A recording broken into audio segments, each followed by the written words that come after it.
It happened in the quiet hours, when the world is still and the heartbeats seem louder.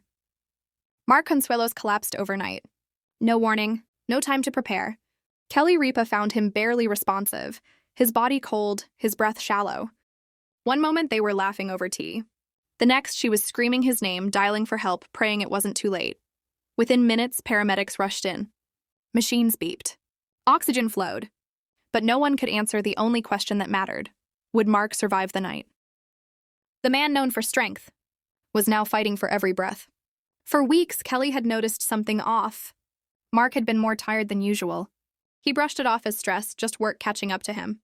But it was more than that. He skipped meals. Slept longer. Once, during a shoot, he forgot a name he'd said for years. Kelly urged him to see a doctor. "You need rest," she said. But Mark smiled, kissed her forehead, and promised he'd be fine. Behind the scenes, the family worried. Lola had asked her dad why he was always out of breath. Michael offered to drive him more often. But Mark was stubborn. He believed in pushing through. Then came that day. He didn't come downstairs for breakfast. Kelly thought maybe he was just sleeping in. But hours passed. She went upstairs. The room was quiet. Mark wasn't snoring. He wasn't moving. His chest rose, barely. His skin felt cool. She froze. For a split second, everything stopped. Then she called 911. The paramedics arrived in under 5 minutes. But for Kelly, it felt like a lifetime. She stood outside, holding the door, heart pounding, eyes wet. Mark lay still, pale and silent. A neck brace was gently placed. Monitors hooked to his chest. The oxygen mask covered half his face. Kelly whispered, "Please, stay with me." As they lifted him into the ambulance, neighbors peeked from windows. A few recognized the siren wasn't just another emergency. It was their emergency. In the ambulance, Mark stirred once, murmured something unclear. That was the last sound he made. At the ER, the team moved quickly. Code status was called. Machines took over, blood work, scans, endless tubes. Kelly stood in the corner, arms crossed, trying not to cry. A nurse handed her a clipboard, but her hands trembled too much to write. Hours passed. The waiting room was cold. Her phone buzzed with missed calls and messages from friends who'd already heard. "Is he okay? What happened? I'm here if you need anything."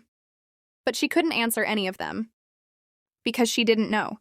The doctor finally came out. His face was calm but serious. "We're admitting him to the ICU. He's stable. But it's critical."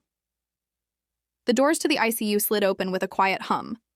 Kelly stepped inside and her world changed. Mark was there, but different. Tubes ran across his arms and chest. Monitors beeped in steady rhythm. The smell of antiseptic hung in the air. She pulled up a chair, reached for his hand, and sat in silence. The doctor explained what they knew. Mark had collapsed due to a sudden cardiac event, likely triggered by an underlying condition that had gone unnoticed. It was serious. His heart was weak. His body was in shock. They were fighting to stabilize him. Kelly nodded, but her mind raced. Just yesterday, they were laughing at a silly commercial. Just last night, he kissed her goodnight. The nurses moved carefully, adjusting IVs, checking charts. Every beep, every pause, every sigh felt like a message from the universe. Outside the hospital, the news had broken. Cameras started gathering. Fans lit candles, but inside it was just a woman, her husband, and a question no one could answer. Would he wake up? Was this the end of everything they'd built? A nurse touched Kelly's shoulder. "He's holding on," she whispered. Kelly nodded, eyes fixed on the rise and fall of his chest. Mark is still in critical condition. Doctors say the next 24 hours are crucial. He's being monitored closely. Kelly and the kids haven't left his side. There's no final word yet, just hope. Hope that tomorrow brings better numbers. Hope that Mark will open his eyes. Right now, they're asking for one thing only: prayers. Because sometimes the only thing stronger than medicine is love. If this story touched you, like the video, subscribe for updates, and share your thoughts below. We're here with you.